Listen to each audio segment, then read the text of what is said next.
ज्या पाकिस्तानला जयशंकर आम्ही दलाल राष्ट्र नाही काय बोलले, पाकिस्तानचा उल्लेख जेव्हा मध्यस्थता करत होते तेव्हा पाकिस्तान हे दलाल राष्ट्र आहे, पण त्या दलाल राष्ट्राला युद्ध थांबवण्याचं श्रेय जर ट्रम्पने दिलं, सगळ्यात आधी जयशंकरने राजीनामा दिला पाहिजे। हां, तुम्ही आपल्या शत्रूला कमी लेखताय, लक्षात घ्या। सगळ्यात आधी जयशंकर सारखे जे माकडं आहेत हिंदुस्थानच्या कॅबिनेटमध्ये सरकारमध्ये, त्यांना दूर केलं पाहिजे।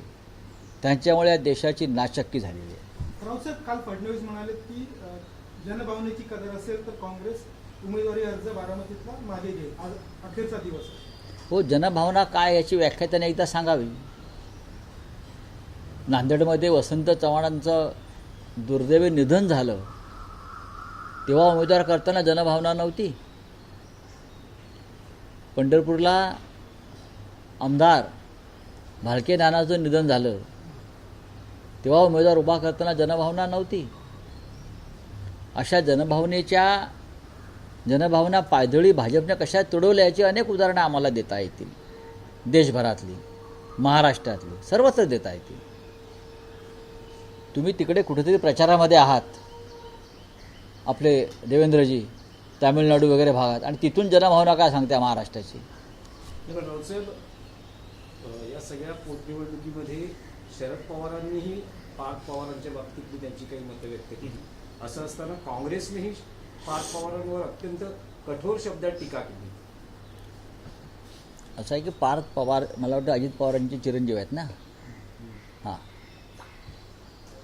त्यांनी काँग्रेसवर टीका केल्यावर त्यांना उत्तर देणारच ना। आणि शरद पवार काय अजित पवार काय हे मूळ काँग्रेसवालेच आहेत ना। हे जे पार्थ पवार आहेत त्यांनी अजित पवारांचा राजकीय इतिहास समजून घेतला पाहिजे, आपल्या वडिलांचा। अजित पवार हे काँग्रेसचंच प्रोडक्शन आहे। शरद पवारांनी आपली हयात काँग्रेसमध्ये घालवली आहे आणि आजही ते काँग्रेस विचारानंच काम करत आहेत। काँग्रेस पक्ष या देशातला नव्हे तर जगातला, एका देशाच्या स्वातंत्र्य चळवळीमध्ये प्रचंड योगदान असलेला हा पक्ष आहे आणि ह्या काँग्रेस पक्षाच्या अनेक नेत्यांना आजही जगात मान्यता आहे। मग महात्मा गांधी असतील, इंदिरा गांधी असतील, हे सगळे जे प्रमुख नेते आहेत, लालबहादूर शास्त्री असतील, या सगळ्यांना आजही जगामध्ये प्रतिष्ठा आहे। त्याच्यामुळे काँग्रेसवरती अशा पद्धतीनं टीका कोणी करावी, याचं आत्मचिंतन टीका करणाऱ्यांनी स्वतःपुरतं केलं पाहिजे ना। काँग्रेसवर टीकेच्या संदर्भातलाच एक महत्त्वाचा देखील मुद्दा आहे। चंद्रशेखर बावनकुळेंनी देखील अशा प्रकारची टीका केलेली आहे की काँग्रेसचा असा पराभव करू की त्यांना तोंड दाखवायला जागा नाही। ठीक आहे ना, पराभव होऊ द्या ना। पराभव झाला म्हणजे काय लोकशाही मरते असं नाही ना। लोकशाहीमध्ये निवडणूक लढण्याचा अधिकार सगळ्यांना आहे। आम्हालाही वाटतं की बिनविरोध व्हायला पाहिजे होती, पण बिनविरोध न करण्याची परंपरा भाजपची, चंद्रशेखर बावनकुळेंच्या पक्षाची।